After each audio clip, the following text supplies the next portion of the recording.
मैया के मंदिरवा में जाऊं कैसे, मैया सोवई भरा नींदिया जगाऊं कैसे, मैया सोवई भरा नींदिया जगाऊं कैसे।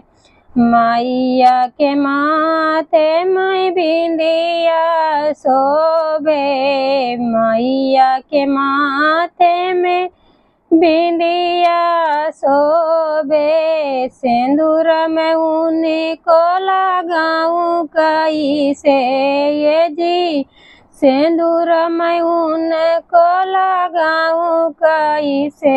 मैया सोवई भरा नींदिया जगाऊं कैसे, मैया सोवई भरा नींदिया जगाऊं कैसे। मैया के मंदिरवा में जाऊं कैसे, मैया सोवई भरा नींदिया जगाऊं कैसे, मैया सोवई भरा नींदिया जगाऊं कैसे। मैया के हाथों में चूड़िया शोभे, मैया के हाथों में चूड़िया शोभे, मेहंदी मैं उनको लगाऊं कैसे, ये जी मेहंदी मैं उनको लगाऊं कैसे।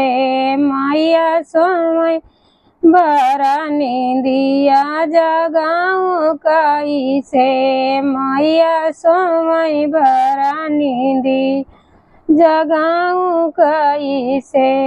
मैया के मंदिरवा में जाऊं कैसे, मैया सोवई भरा नींदिया जगाऊं कैसे, मैया सोवई भरा नींदिया जगाऊं कैसे।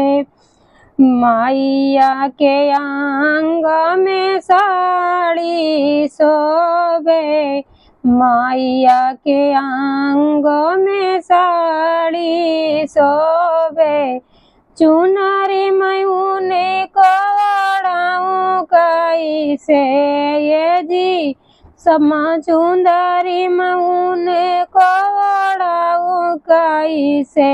मैया सोवई भरा नींदिया जगाऊं कैसे, मैया सोवई भरा नींदिया जगाऊं कैसे।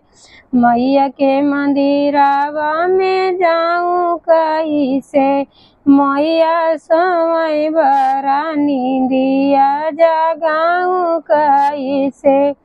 मैया के पैरों में पायल शोभे, मैया के पैरों में पायल शोभे, महावर मैं उनको लगाऊं कैसे, ये जी महावर मैं उनको लगाऊं कैसे। मैया सोवई भरा नींदिया जगाऊं कैसे, मैया सोवई भरा नींदिया जगाऊं कैसे।